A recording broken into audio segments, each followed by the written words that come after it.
Picture this. The team just finished a full sprint.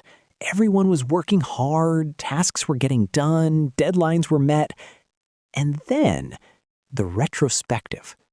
The stakeholder looks at the result and says, "That's not what I meant." Sound familiar? If it does, this video is for you. Hey, I'm Sergey, and in this video, we're breaking down requirements gathering, why it's a pain point in almost every project, and how to get it right so you're not starting over after your very first sprint. So let's figure out, why does this keep happening? Requirements gathering sounds simple enough. Talk to the client, write down what they need, hand it off to the team. What could go wrong? In practice, almost everything. And here are 3 reasons I see most often. First, the client doesn't fully know what they want. They know there's a problem. They know it hurts. But the actual solution in their head is blurry. And yet they're completely convinced they explained everything clearly. Second, the team hears what it wants to hear. A developer gets a task and automatically fills in the gaps with their own assumptions. No bad intentions, that's just how our brains work. We all complete the picture when information is missing. And third, and this one's probably the most frustrating, the PM rushes to get started. The requirements phase feels like a formality. Why waste time on it? Let's just get to work. We've got a deadline. And then that saved hour turns into a week of rework. In the end, all 3, the client, the team, and the PM, are convinced they were talking about the same thing. And then the retrospective proves otherwise. All right, we've covered the problem. Now let's figure out, what do we actually mean by requirements? Because everyone uses that word, but people mean very different things by it. A requirement is a description of what a system, product, or process needs to do. Simply put, it's the answer to the question, what exactly do we need to end up with? And here's the important part. Requirements exist at different levels. I like to think of it as a pyramid, top to bottom, from strategy down to details. 3 levels, and each one answers its own question. The top level, business requirements. This is the why level. Why does this project exist? What problem does it solve? What does the business want to achieve? For example, we want to cut request processing time from 3 days down to 1. This isn't about features or buttons. It's about the goal, and everything else has to grow from here. The middle level, functional requirements, this is the what level. What exactly the system or product needs to be able to do. For example, the user can track their request status online. Or the system sends a notification every time the status changes. Clear, testable things. Either it works or it doesn't. And the bottom level? Non-functional requirements. This is the how level. Not what the system does, but how it does it. Speed, reliability, security, usability. For example, the page loads in under 2 seconds. Or the interface is self-explanatory without a manual. These requirements often don't even get discussed. And then everyone wonders why the product technically works, but is impossible to actually use. Remember this pyramid. Why? What? How? When you're gathering requirements, always start at the top. If you don't understand the why, any details about the what and how are just noise. We've covered the types. Now the interesting part. How does this actually work in practice? How do you, as a PM, draw out what people need, especially when they can't always put it into words themselves? There are several methods. I'll walk you through 4 core ones, the ones that actually work. The first and most obvious, interviews. You sit down with the client or user one-on-one and ask questions. Sounds simple, but there's a catch. Don't ask, what do you want? Ask, walk me through how you do this today and what frustrates you about it. People are much better at describing their pain than inventing solutions. Your job is to listen and dig deeper. The second method, a workshop. That's when you bring several stakeholders into one room or one call and work through things together. The upside is that everyone hears each other. Conflicts surface right away, and you can resolve them on the spot. The downside, you need to know how to facilitate. Otherwise, the meeting turns into chaos. The third method, document analysis. Sometimes the client already has a ton of materials. Old regulations, instructions, spreadsheets, previous specs.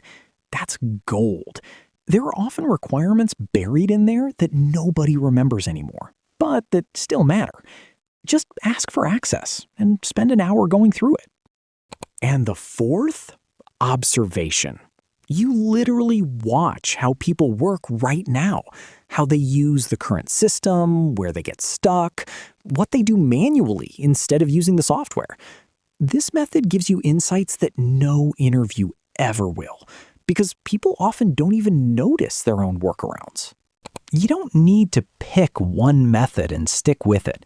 On a real project, you'll probably combine them. Start with interviews, run a workshop, go through the documents, and the picture gradually comes together. But gathering the information is only half the job.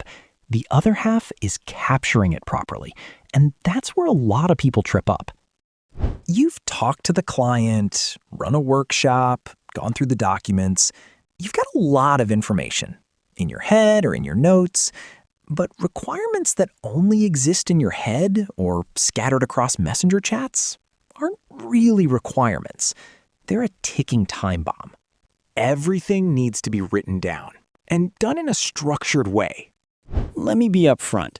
The tool doesn't really matter. You can use Notion, Confluence, Google Docs, even plain Word.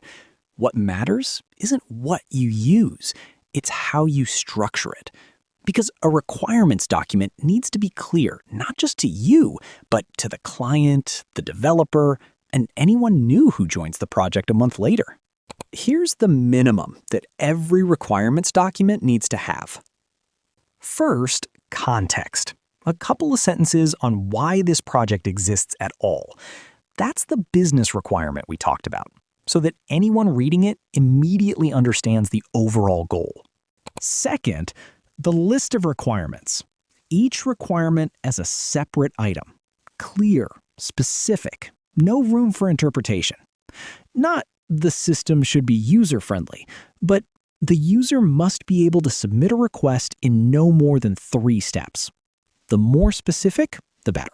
Third, priorities. Not all requirements are equally important. Mark what's critical, what's important, and what can wait. A simple must-have, should-have, nice-to-have label, that alone will save you from arguments during planning. And fourth, sign-off status. Who confirmed these requirements and when? That might sound like bureaucracy, but it's actually your safety net. When the client says 2 months later, "I never said that," you'll have a clear answer. And one last thing, the document needs to stay alive. It's not a report you write and forget. Requirements change, new information comes in, the client changes their mind. Keep the document updated. Log the dates of changes, and the whole team will always have one shared picture of what's going on. But even if you do all of this, there are a few mistakes that can undo everything. Let's talk about those. Here are 3 mistakes I see most often, and honestly, ones I've made myself. However, instead of seeing them as negatives, consider how they can actually be beneficial. Mistake 1, gathering requirements from just one person. Usually it's the loudest stakeholder, the one who initiated the project or is paying for it. And it seems logical. Well, they're the decision maker. I'll just talk to them. The problem is they have their own version of reality. But there's also the team that'll actually use it. There are other departments it'll affect. There are end users. If you only hear one perspective, you will miss something important. Mistake 2, taking the first answer as the final one. The client says, I want an analytics dashboard. You nod and go create tasks. Stop. What kind of analytics? For who? Which metrics? How often does it update? Who's going to use it? The first answer is always just the surface. Your job is to dig deeper. Keep asking follow-up questions until the picture is clear. And mistake 3, not getting requirements confirmed in writing. You talked, everyone nodded, everyone left. And then it turns out each person understood something different. Every agreement needs to be written down and confirmed, even just an email or a message in a chat with an okay back.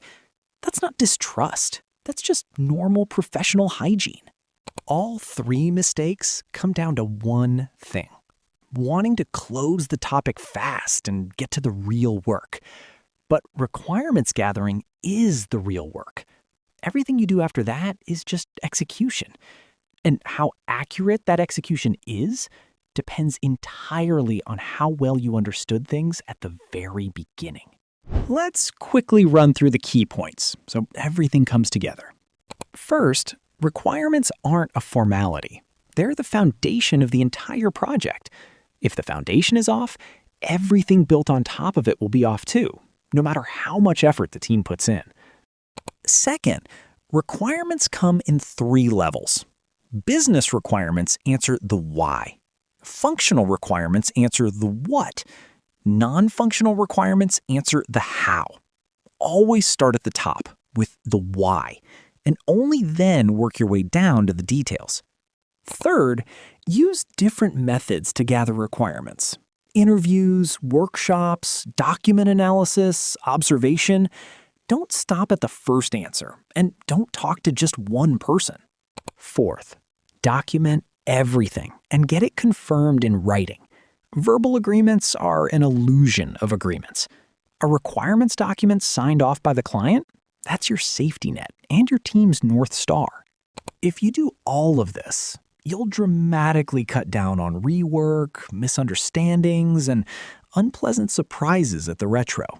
Not to zero, but significantly. If this was useful, hit the like button. It helps the video reach the people who need it. And drop a comment. Have you ever been in a situation where poor requirements gathering cost your team time and stress? I'm genuinely curious. See you in the next one. Take care.